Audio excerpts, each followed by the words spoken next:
ಪಕ್ಷದ ಮುಖಂಡರುಗಳೇ, ಇಲ್ಲಿ ಇಷ್ಟೊಂದು ಬೃಹತ್ ಸಂಖ್ಯೆಯಲ್ಲಿ ಸೇರಿರ್ತಕ್ಕಂಥ ಎಲ್ಲ ಆತ್ಮೀಯ ಕಾರ್ಯಕರ್ತ ಬಂಧುಗಳೇ, ತಾಯಂದಿರೇ, ಯುವಕ ಮಿತ್ರರೇ, ಎಲ್ಲ ಬ್ಲಾಕ್ ಸಮಿತಿಯ ಅಧ್ಯಕ್ಷರುಗಳೇ, ಮುಂಚೂಣಿ ಘಟಕಗಳ ಅಧ್ಯಕ್ಷರುಗಳೇ, ಮಾಧ್ಯಮದ ಗೆಳೆಯರೇ, ಇದು ಒಂದು ಮಂಡ್ಯದಲ್ಲಿ ಐತಿಹಾಸಿಕ ದಿನ. ಬಹಳ ದೊಡ್ಡ ಸಂಖ್ಯೆಯಲ್ಲಿ ಇವತ್ತು ಈ ಸಮಾವೇಶದಲ್ಲಿ ಭಾಗವಹಿಸಿ ರಾಹುಲ್ ಗಾಂಧಿ ಅವರಿಗೆ ಸ್ವಾಗತವನ್ನು ಕೋರಲಿಕ್ಕೆ, ಅವರಿಗೆ ಶಕ್ತಿಯನ್ನು ಕೊಡಲಿಕ್ಕೆ ನೀವು ದೊಡ್ಡ ಪ್ರಮಾಣದಲ್ಲಿ ಇಲ್ಲಿ ಸೇರಿದ್ದೀರಿ. ನಿಮ್ಮೆಲ್ಲರಿಗೂ ಕೂಡ ಪಕ್ಷದ ವತಿಯಿಂದ ಧನ್ಯವಾದಗಳನ್ನು ಹೇಳಲಿಕ್ಕೆ ಬಯಸ್ತಾ ಇದ್ದೇನೆ. 26ನೇ ತಾರೀಕು ಲೋಕಸಭೆಗೆ ಚುನಾವಣೆ, ಕರ್ನಾಟಕದಲ್ಲಿ ಮೊದಲನೇ ಹಂತದ ಚುನಾವಣೆ ನಡೀತಾ ಇದೆ. ಅದರಲ್ಲಿ ಕಾಂಗ್ರೆಸ್ಸಿನ ಅಭ್ಯರ್ಥಿಯಾಗಿ ವೆಂಕಟರಮಣೇಗೌಡ ಅವರು ವೆಂಕಟರಮಣೇಗೌಡ ಉರುಫ್ ಸ್ಟಾರ್ ಚಂದ್ರು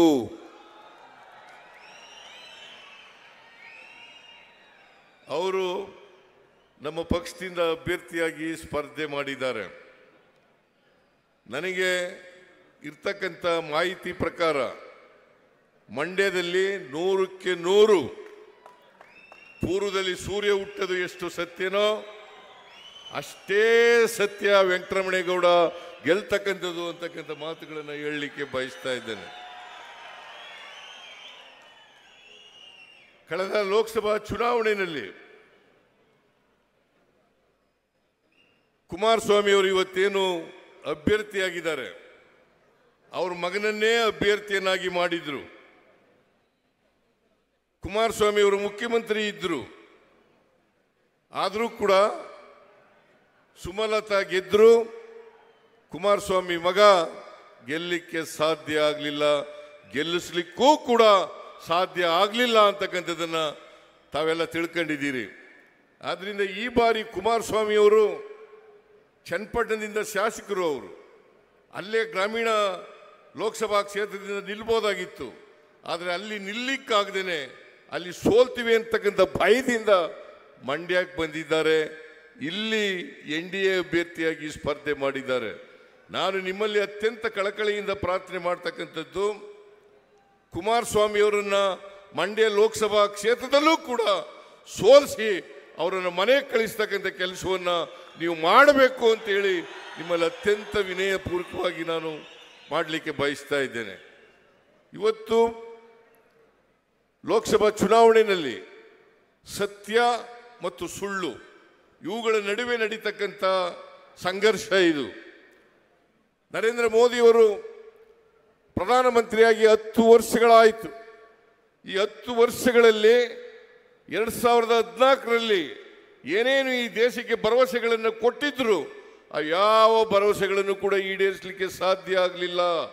15 ಲಕ್ಷ ತಗೊಬಂದು ಪ್ರತಿ ಒಬ್ಬರ ಅಕೌಂಟ್ಗೆ ಹಾಕ್ತೀನಿ ಅಂದರು, ಇವತ್ತಿನವರೆಗೆ ಮಾಡೋಕ್ಕಾಗಲಿಲ್ಲ. 10 ವರ್ಷಗಳಲ್ಲಿ ರೈತರ ಆದಾಯವನ್ನು ದುಪ್ಪಟ್ಟು ಮಾಡ್ತೀನಿ ಅಂತ ಹೇಳಿದ್ರು, ಅದನ್ನೂ ಮಾಡೋಕ್ಕಾಗಲಿಲ್ಲ.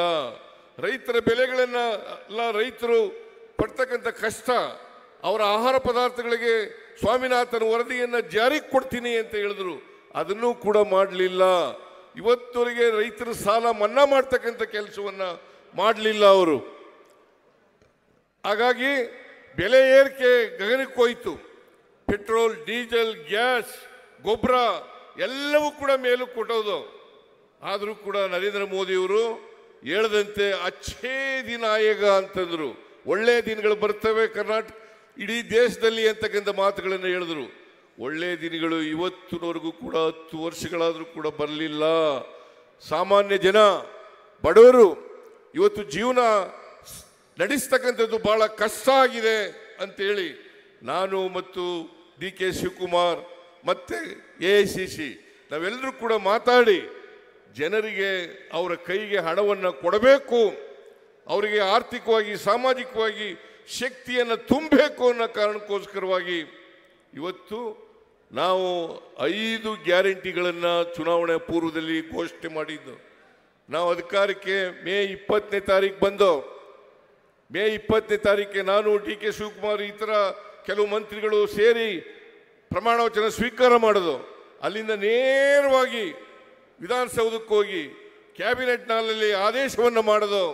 5 ಗ್ಯಾರಂಟಿಗಳನ್ನು ಕೂಡ ಜಾರಿಗೆ ಕೊಡ್ತೇವೆ, 5 ಗ್ಯಾರಂಟಿಗಳನ್ನು ಕೂಡ ಜಾರಿಗೆ ಕೊಡ್ತೇವೆ. ಶಕ್ತಿ ಯೋಜನೆ ಜೂನ್ 11ಕ್ಕೆ ಪ್ರಾರಂಭ ಮಾಡೋದು.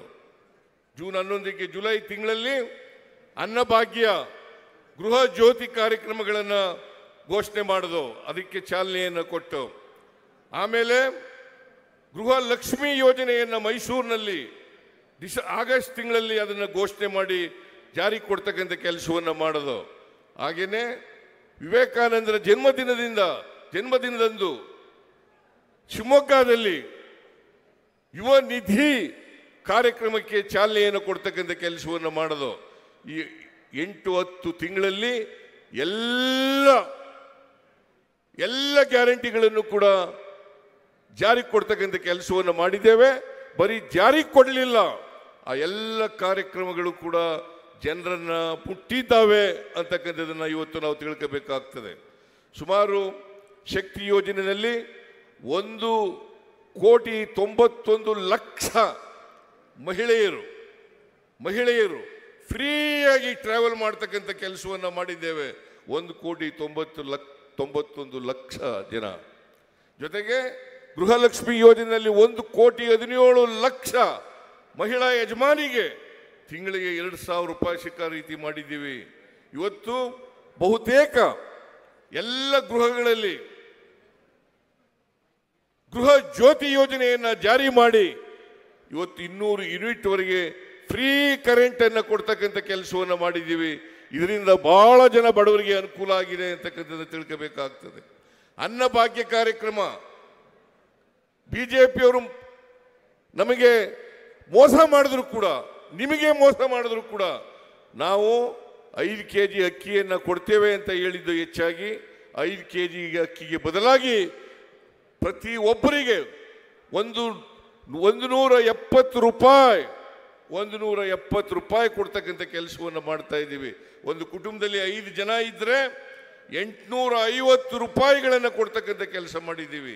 ಇವತ್ತು ಯಾರು ನಿರುದ್ಯೋಗಿ ಪದವೀಧರರಿದ್ದಾರೆ ಅವರಿಗೆ ತಿಂಗಳಿಗೆ 3,000 ರೂಪಾಯಿ, ಡಿಪ್ಲೊಮಾ ಹೋಲ್ಡರ್ಸು ನಿರುದ್ಯೋಗಿಗಳಾಗಿದ್ದರೆ ಅವರಿಗೆ 1,500 ರೂಪಾಯಿಯನ್ನು ಕೊಡ್ತಕ್ಕಂಥ ಕೆಲಸವನ್ನು ಮಾಡ್ತಾ ಇದ್ದೀವಿ. ಹೀಗೆ ನರೇಂದ್ರ ಮೋದಿಯವರು ಒಂದು ಕಡೆ ಅವ್ರು ಹೇಳಿದಂಥ ಮಾತಿನಂತೆ ನಡ್ಕೊಂಡಿಲ್ಲ, ಸುಳ್ಳು ಹೇಳಿದ್ದಾರೆ. ಬದಲಿಗೆ ಜನರಲ್ಲಿ ಭಾವನಾತ್ಮಕವಾದಂಥ ವಿಚಾರಗಳನ್ನು ಧರ್ಮದ ಹೆಸರಿನಲ್ಲಿ, ಜಾತಿಯ ಹೆಸರಿನಲ್ಲಿ ಹುಟ್ಟಾಕಿ ಜನರ ನಡುವೆ ಸಂಘರ್ಷವನ್ನು ಮಾಡ್ತಕ್ಕಂಥ, ಬೆಂಕಿ ಇಡ್ತಕ್ಕಂಥ ಕೆಲಸವನ್ನು ಅವರು ಮಾಡಿದ್ದಾರೆ. ಅದರಿಂದ ಇವತ್ತು ತಾವೆಲ್ಲ ಯೋಚನೆ ಮಾಡಬೇಕು, ಯಾರು ಕೊಟ್ಟ ಮಾತಿನಂತೆ ನಡ್ಕೊಂಡಿದ್ದಾರೆ, ಯಾರು ಕೊಟ್ಟ ಮಾತು ನಡ್ಕೊಂಡಿಲ್ಲ. ಈ ಯಾರು ಕೊಟ್ಟ ಮಾತಿನಂತೆ ನಡ್ಕೊಂಡಿದ್ದಾರೆ ಅವರಿಗೆ ತಾವು ಆಶೀರ್ವಾದವನ್ನು ಮಾಡಬೇಕು. ನಮ್ಮ ಅಭ್ಯರ್ಥಿ ವೆಂಕಟರಮಣೇಗೌಡರಿಗೆ ತಾವು ಆಶೀರ್ವಾದ ಮಾಡಿ ಲೋಕಸಭೆಗೆ ಕಳಿಸಿಕೊಡ್ಬೇಕು ಅಂತಕ್ಕಂಥ ಮಾತುಗಳನ್ನು ಹೇಳಲಿಕ್ಕೆ ಬಯಸ್ತೇನೆ. ಯಾಕೆಂದರೆ ಕಳೆದ ಲೋಕಸಭಾ ಚುನಾವಣೆಯಲ್ಲಿ 25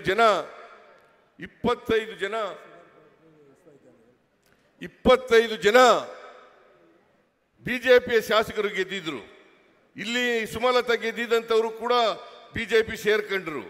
ಈಗ ಕುಮಾರಸ್ವಾಮಿಯವರ ಅಣ್ಣನ ಮಗ ಪ್ರಜ್ವಲ್ ರೇವಣ್ಣ ಅವರು ಕೂಡ ಬಿಜೆಪಿ ಸೇರ್ಕೊಂಡಿದ್ದಾರೆ. 27 ಜನ ಆದರೂ ಕರ್ನಾಟಕಕ್ಕೆ ಆಗಿರ್ತಕ್ಕಂಥ ಅನ್ಯಾಯದ ಬಗ್ಗೆ ಒಂದು ದಿನ ಬಾಯಿ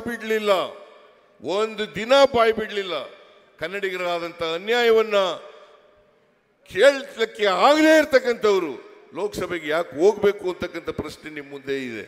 ಅದರಿಂದ ನಿಮ್ಮ ಧ್ವನಿಯಾಗಿ ಇಡೀ ಕರ್ನಾಟಕದ ರೈತರ ಸಮಸ್ಯೆಗಳನ್ನು ಪ್ರಸ್ತಾಪ ಮಾಡ್ತಕ್ಕಂಥ, ಬಡವರ ಸಮಸ್ಯೆಗಳ ಬಗ್ಗೆ ಪ್ರಸ್ತಾಪ ಮಾಡ್ತಕ್ಕಂಥ, ದಲಿತರ ಸಮಸ್ಯೆಗಳ ಪ್ರಸ್ತಾಪ ಮಾಡ್ತಕ್ಕಂಥ, ಹಿಂದುಳಿದವರು, ಅಲ್ಪಸಂಖ್ಯಾತರು, ಇವರೆಲ್ಲರ ಸಮಸ್ಯೆಗಳನ್ನು ಪ್ರಸ್ತಾಪ ಮಾಡ್ತಕ್ಕಂಥವ್ರಾಗಬೇಕು. ಇವತ್ತು ನಾವು ಅಧಿಕಾರಕ್ಕೆ ಬಂದ ಮೇಲೆ ಇಲ್ಲಿ ಸ್ವಾಮಿ ಹೇಳಿದ್ರು, ಶುಗರ್ ಫ್ಯಾಕ್ಟ್ರಿ ಇದೆ, ಶುಗರ್ ಫ್ಯಾಕ್ಟ್ರಿ ನಡೀತಾ ಇಲ್ಲ, ರೈತರು ಚಳುವಳಿ ಮಾಡ್ತಾ ಇದ್ದಾರೆ ಅಂತ ಹೇಳಿದ್ರು. ನಾವು ಅಧಿಕಾರಕ್ಕೆ ಬಂದ ತಕ್ಷಣನೇ 50 ಕೋಟಿ ರೂಪಾಯಿಗಳನ್ನು ಬಿಡುಗಡೆ ಮಾಡಿ ಶುಗರ್ ಫ್ಯಾಕ್ಟ್ರಿ ನಡೀಲಿಕ್ಕೆ ಚಾಲು ಮಾಡಲಿಕ್ಕೆ ಎಲ್ಲ ಹಣಕಾಸಿನ ಸಹಾಯವನ್ನು ಮಾಡ್ತಕ್ಕಂಥ ಕೆಲಸವನ್ನು ಮಾಡೋದು. ಈ ವರ್ಷ ನಾನು ಬಜೆಟ್ನಲ್ಲಿ ಹೇಳಿದ್ದೀನಿ, ಶುಗರ್ ಫ್ಯಾಕ್ಟ್ರಿ ಪದೇ ಅದು ರಿಪೇರಿಗೆ ಬಂದು ಅದಕ್ಕೆ ಹಣ ಕೊಟ್ಟು ಅದಕ್ಕೆ ಹೊಸ ಶುಗರ್ ಫ್ಯಾಕ್ಟ್ರಿಯನ್ನ ಅದೇ ಸ್ಥಳದಲ್ಲಿ, ಎಲ್ಲಿ ಶುಗರ್ ಫ್ಯಾಕ್ಟ್ರಿ ಇದೆ ಅದೇ ಸ್ಥಳದಲ್ಲಿ ಹೊಸ ಶುಗರ್ ಫ್ಯಾಕ್ಟ್ರಿಯನ್ನ ಕಟ್ಟಲಿಕ್ಕೆ, ಪ್ರಾರಂಭ ಮಾಡಲಿಕ್ಕೆ, ನಿರ್ಮಾಣ ಮಾಡಲಿಕ್ಕೆ ನಾವು ಈಗಾಗಲೇ ಕ್ರಮ ತಗೊಂಡು ಬಜೆಟ್ನಲ್ಲಿ ಘೋಷಣೆ ಮಾಡಿದ್ದೇನೆ ಅಂತಕ್ಕಂಥದ್ದನ್ನು ಕೂಡ ತಿಳ್ಕೋಬೇಕಾಗ್ತದೆ. VC ಫಾರಂನಲ್ಲಿ ಸ್ವಾಮಿ ಅವರು ಹೇಳಿದ್ರು, ನರೇಂದ್ರ ಸ್ವಾಮಿ ಅವರು ಹೇಳಿದ್ರು, ಒಂದು ಅಗ್ರಿಕಲ್ಚರ್ ಯೂನಿವರ್ಸಿಟಿನ ಮಾಡಬೇಕು. ಮಂಡ್ಯದಲ್ಲಿ ಕೃಷಿ ಪ್ರಧಾನವಾದಂಥ ಜಿಲ್ಲೆ ಇದು ಮಂಡ್ಯ. ಅದಕ್ಕೋಸ್ಕರವಾಗಿ ಇಲ್ಲಿ ಒಂದು ಅಗ್ರಿಕಲ್ಚರಲ್ ಕಾಲೇಜನ್ನು ಮಾಡಲೇಬೇಕು, VC ಫಾರಂನಲ್ಲಿ ಜಾಗ ಇದೆ ಅಂತಕ್ಕಂಥ ಮಾತುಗಳನ್ನು ಹೇಳಿದ್ರು. ನಾನು ಹೇಳಿದೆ, ಒಂದು ತಜ್ಞರ ಸಮಿತಿ ಮಾಡೋಣ, ಆ ವರದಿ ಆಧಾರದ ಮೇಲೆ ನಾವು ಅಗ್ರಿಕಲ್ಚರ್ ಯೂನಿವರ್ಸಿಟಿನ ಮಾಡ್ತೇವೆ ಅಂತಕ್ಕಂಥ ಮಾತುಗಳನ್ನು ಕೂಡ ಹೇಳಲಿಕ್ಕೆ ಬಯಸ್ತಾ ಇದ್ದೇನೆ. ಜೊತೆಗೆ KRSನಲ್ಲಿ ಅದು ಒಂದು ಪ್ರೇಕ್ಷಣೀಯ ಸ್ಥಳವಾಗಿ ಮಾಡ್ತಕ್ಕಂಥ ಪ್ರಯತ್ನವನ್ನು ಕೂಡ ಇವತ್ತು ಕೋಟ್ಯಾಂತರ ರೂಪಾಯಿ ಅದಕ್ಕೆ PPP ಮಾದರಿನಲ್ಲಿ ಮಾಡ್ತಕ್ಕಂಥ ಪ್ರಯತ್ನವನ್ನು ಕೂಡ ಮಾಡ್ತಾ ಇದ್ದೇವೆ. ಅದರಿಂದ ಮಂಡ್ಯ ಯಾವುದಾದ್ರು ಹೇಮಾವತಿ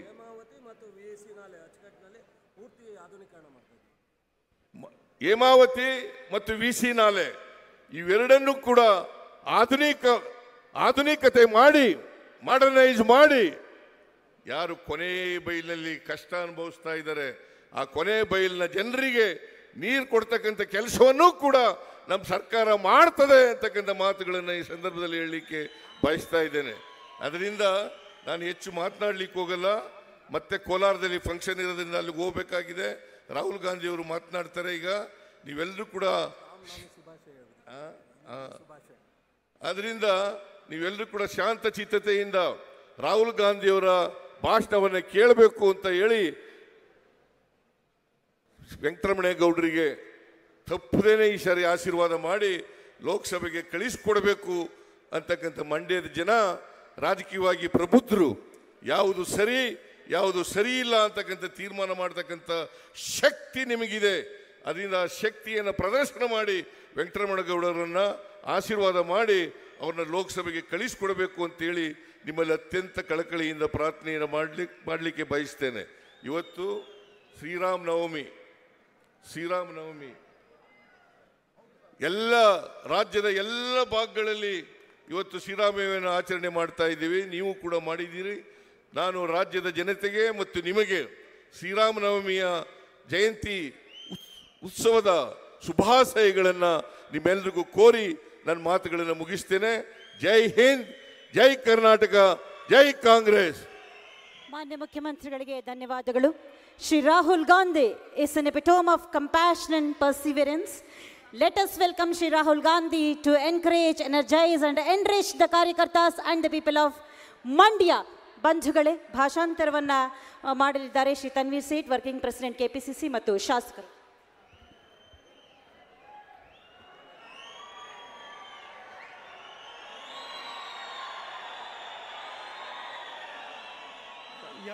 ये ट्रांसलेशन यहाँ से करेगा? I think कभी might be better here.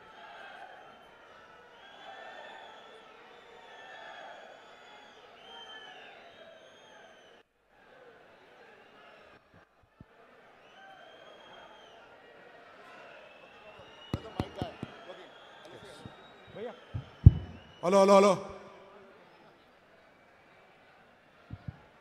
Siddaramaiah G, ಸನ್ಮಾನ್ಯ ಸಿದ್ದರಾಮಯ್ಯ ಅವರೇ, Let me सिद्धरमैया जी, DK शिव कुमार जी, चलवराया स्वामी जी, हमारे कैंडिडेट वेंकटरमन्ना गौड़ा जी, स्टेज पे कांग्रेस पार्टी के वरिष्ठ नेता, भाइयों और बहनों, प्यारे कार्यकर्ता, प्रेस के हमारे मित्रों, आप सबका यहाँ बहुत बहुत स्वागत, नमस्कार। सन्मान्य सिद्धरामಯ್ಯ ಅವರೇ, DK ಶಿವಕುಮಾರ್ ಅವರೇ, ಚಲರಾಯ ಸ್ವಾಮಿ ಅವರೇ, ನಮ್ಮ ಪಕ್ಷದ ಅಭ್ಯರ್ಥಿಯಾದಂಥ ವೆಂಕಟರಾಮನಗೌಡರ ಅವರೇ, ವೇದಿಕೆ ಮೇಲೆ ಇರುವಂಥ ಎಲ್ಲ ವರಿಷ್ಠ ನಾಯಕರುಗಳೇ, ಇಲ್ಲಿ ನೆರೆದಂಥ ಎಲ್ಲ ಸಭಿಕರೇ, ಮಾಧ್ಯಮದ ಮಿತ್ರರೇ, ತಮ್ಮೆಲ್ಲರನ್ನು ಇವತ್ತಿನ ದಿನ स्वागतिಸ್ತೇನೆ। चुनाव का समय है, दो विचारधाराओं की लड़ाई है। एक तरफ कांग्रेस पार्टी, इंडिया गठबंधन, जिसने संविधान की लड़ाई लड़ी, हिंदुस्तान को संविधान दिया और लोकतंत्र दिया, और दूसरी तरफ आरएसएस, बीजेपी, जो कॉन्स्टिट्यूशन को खत्म करना चाहते हैं, संविधान को खत्म करना चाहते हैं, लोकतंत्र को खत्म कर रहे हैं और हिंदुस्तान की हर एक संस्था में अपने लोग डाल रहे हैं। ಚುನಾವಣೆಯ ಸಂದರ್ಭ ಇದೆ। ಈ ಚುನಾವಣೆ ಎರಡು ವಿಚಾರಧಾರೆಗಳಲ್ಲಿ ನಡೀತಾ ಇರುವಂಥದ್ದು। ಒಂದು ಕಡೆ ಈ ರಾಷ್ಟ್ರಕ್ಕೆ ನಮಗೆ ಸಿಕ್ಕಿರುವಂಥ ಸಂವಿಧಾನ, ಆ ಆಶಯಗಳಲ್ಲಿ ಇವತ್ತು ಇಂಡಿಯಾ ಗಠಬಂಧನ್ ಒಂದಿಗೆ ನಾವು ನಿಮ್ಮ ಮುಂದೆ ಬಂದಿದ್ದೇವೆ। ಮತ್ತೊಂದು ಕಡೆ ಈ ಸಂವಿಧಾನವನ್ನು ಧ್ವಂಸ ಮಾಡಿ ಅನೇಕ ಸಂಸ್ಥೆಗಳಲ್ಲಿ ಅವರದೇ ಆದಂಥ ವ್ಯಕ್ತಿಗಳಿಗೆ ಸೇರಿಸುವಂಥ ಹುನ್ನಾರ ನಡೀತಾ ಇದೆ। वो 22-25 लोगों की सरकार चलाते हैं, अरबपतियों की सरकार चलाते हैं। हम आम जनता की, किसानों की, मजदूरों की, व्यापारियों की सरकार चलाते हैं। ಕೇವಲ 20ರಿಂದ 25 ಜನರ ಏಳಿಗೆಗಾಗಿ ಅವರು ಸರ್ಕಾರ ನಡೆಸ್ತಾ ಇದ್ದಾರೆ। ಆದರೆ ನಾವು ಕಡು ಬಡವರ, ರೈತರ, ಎಲ್ಲ ವರ್ಗದ ಜನರ ಕಲ್ಯಾಣಕ್ಕಾಗಿ ನಾವು ಸರ್ಕಾರ ನಡೆಸ್ತಾ ಇದ್ದೇವೆ। आपको याद होगा, चुनाव में हमने आपसे 5 वायदे किए थे, 5 गारंटी के वायदे हमने आपसे किए थे, और मैं गर्व से कहता हूं कि हमारी सरकार ने सारी की सारी गारंटीज आपको दे दी हैं। ಚುನಾವಣಾ ಸಂದರ್ಭದಲ್ಲಿ ನಾವು ತಮಗೆ 5 ಭರವಸೆಗಳನ್ನ ಕೊಟ್ಟಿದ್ವಿ। ಅತ್ಯಂತ ಸಂತೋಷದಿಂದ ನಾನು ವ್ಯಕ್ತಪಡಿಸ್ತಾ ಇದ್ದೇನೆ, ಈ 5 ಗ್ಯಾರಂಟಿಗಳನ್ನ ಜಾರಿಗೊಳಿಸಿ ನಿಮಗೆ ತಲುಪಿಸಿರುವಂತಹ ಕೀರ್ತಿ ನಮ್ಮದಾಗಿದೆ। आज कर्नाटक में गृहलक्ष्मी के माध्यम से 1 करोड़ महिलाओं से ज्यादा को हर महीने 2000 रुपए मिलते हैं। ಗೃಹಲಕ್ಷ್ಮಿ ಯೋಜನೆ ಅಡಿಯಲ್ಲಿ ಪ್ರತಿಯೊಂದು ಕುಟುಂಬದ ಹಿರಿಯ ಮಹಿಳೆಗೆ 2000 ರೂಪಾಯಿ ನಾವು ಕೊಡ್ತಾ ಇರೋದ್ರಿಂದ ಸಾಕಷ್ಟು ಬದಲಾವಣೆಗಳಾಗ್ತಾ ಇದೆ। ಅತ್ಯಂತ ಗರ್ವದಿಂದ ನಾನು ಈ ಮಾತನ್ನು ತಮ್ಮಲ್ಲಿ ವ್ಯಕ್ತಪಡಿಸ್ತಾ ಇದ್ದೇನೆ। 24,000 रुपए सीधे उनके बैंक अकाउंट में कांग्रेस पार्टी की सरकार डालती है। ಪ್ರತಿ ವರ್ಷ 24,000 ರೂಪಾಯಿ ನೇರವಾಗಿ ಅವರ ಖಾತೆಗೆ ಜಮಾ ಮಾಡುವ ಮೂಲಕ ಒಂದು ನೆಮ್ಮದಿಯ ಬದುಕನ್ನು ಕೊಡ್ತಾ ಇದ್ದೇವೆ।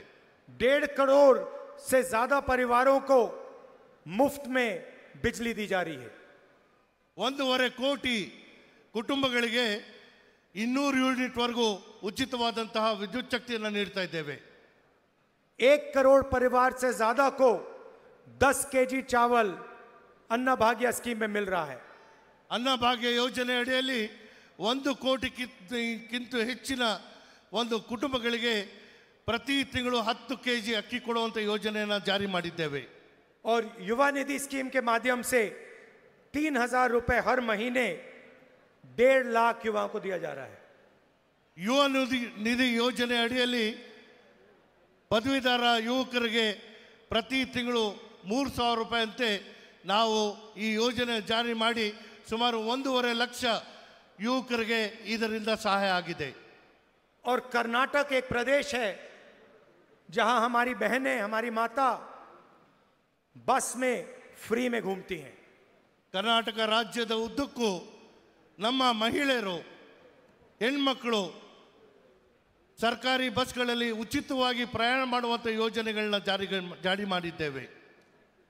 अब चुनाव का समय है, हमने नेशनल लेवल पर 5 गारंटी देने का वायदा किया है. ಇವತ್ತು ನಿಮಗೆ ಗೊತ್ತಿರಂಗೆ ಚುನಾವಣಾ ಸಂದರ್ಭ ಇದೆ. AICC ಮೂಲಕವೂ ಕೂಡ ನಾವು 5 ಗ್ಯಾರಂಟಿಗಳನ್ನ ಜಾರಿ ಮಾಡುವಂಥದ್ದಿದ್ದೇವೆ. आपने मीडिया पे देखा होगा कि हिंदुस्तान के किसान हर प्रदेश में, कर्नाटक में नहीं, तेलंगाना में नहीं, मगर जहां भी बीजेपी है वहां पर आंदोलन कर रहे हैं. ತಮಗೆ ಗೊತ್ತಿದೆ, ರಾಷ್ಟ್ರ ವ್ಯಾಪ್ತಿಯಲ್ಲೇ ಇವತ್ತು ಏನು ರೈತರ ಸಂಕಷ್ಟ ಕೇವಲ ಕರ್ನಾಟಕ ಅಥವಾ ತೆಲಂಗಾಣ ಅಷ್ಟೇ ಅಲ್ಲ, BJP ಆಡಳಿತದಲ್ಲಿರುವಂಥ ರಾಜ್ಯಗಳಲ್ಲೂ ಕೂಡ ರೈತರು ಸಂಕಷ್ಟದಲ್ಲಿದ್ದಾರೆ. किसान सिर्फ न्याय मांग रहा है, वो और कुछ नहीं चाहता है, मुफ्त में कुछ नहीं चाहता, फ्री में कुछ नहीं चाहता, सिर्फ न्याय चाहता है. ರೈತರು ತಮ್ಮ ಬದುಕಿನಲ್ಲಿ ಯಾರ ಮುಂದೆ ಹಸ್ತನು ಚಾಚುವುದಿಲ್ಲ, ಅವರಿಗೆ ನ್ಯಾಯ ಬೇಕಾಗಿದೆ. ಆ ನ್ಯಾಯ ಕೊಡುವಂಥದ್ದಕ್ಕೆ ನಾವು ಮುಂದಾಗ್ತಾ ಇದ್ದೇವೆ. भारत जोड़ो यात्रा में मैं यहां से निकला था, 4000 किलोमीटर चला कन्याकुमारी से कश्मीर तक, और हजारों किसानों से मेरी बात हुई. ಭಾರತ್ ಜೋಡೋ ಯಾತ್ರೆ ನಾನು ಇಲ್ಲಿಂದ ಪ್ರಾರಂಭ ಮಾಡಿದಂತಹ ಸಂದರ್ಭದಲ್ಲಿ ಸುಮಾರು 4000 ಕಿಲೋಮೀಟರ್ ಪಾದಯಾತ್ರೆ ಮಾಡೋ ಮೂಲಕ ನನ್ನ ದಾರಿ ಉದ್ದಕ್ಕೂ ರೈತರ ಸಂಕಷ್ಟನ ನೋಡಿದ್ದೇನೆ, ಅವರ ಜೊತೆ ಚರ್ಚೆ ಮಾಡಿದ್ದೇನೆ. और किसानों ने मुझे 2-3 बातें कही. पूरे हिंदुस्तान में सारे के सारे किसान 2-3 बात कह रहे थे. ಇಡೀ ಪಾದಯಾತ್ರೆಯ ಮೂಲಕ ರೈತರು ನನ್ನ ಹತ್ರ ಮನವಿ ಮಾಡಿಕೊಂಡಿದ್ದು ಕೇವಲ 2-3 ವಿಚಾರಗಳಲ್ಲಿ. ಅದು ಆ 2-3 ವಿಚಾರಗಳನ್ನು ನಾನು ಆಲಿಸಿದ್ದೇನೆ. पहला सवाल हर किसान पूछता है, कहता है कि राहुल जी, कोई भी मार्केट में अपना प्रोडक्ट बेचता है तो उसे उस प्रोडक्ट के लिए सही दाम मिलता है, मगर जब किसान अपनी मेहनत बेचना चाहता है, धान बेचना चाहता है, शुगर केन बेचना चाहता है, तो उसे सही दाम नहीं मिलता है.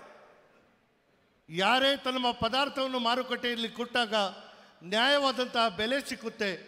ಆದರೆ ರೈತರು ಬೆಳೆದಂತಹ ಬೆಳೆ, ಅದು ಕಬ್ಬಾಗಿರ್ಬೋದು, ಭತ್ತ ಆಗಿರ್ಬೋದು, ನಾವು ಮಾರುಕಟ್ಟೆಗೆ ಕೊಟ್ಟಂತಹ ಸಂದರ್ಭದಲ್ಲಿ ನ್ಯಾಯವಾದಂತಹ ಬೆಲೆ ನಮಗೆ ಸಿಕ್ಕುತ್ತಿಲ್ಲ. दूसरी बात किसानों ने कही कि अरबपतियों का कर्जा माफ हो जाता है. लाखों करोड़ रुपए नरेंद्र मोदी जी ने हिंदुस्तान के सबसे अमीर लोगों का माफ किया है.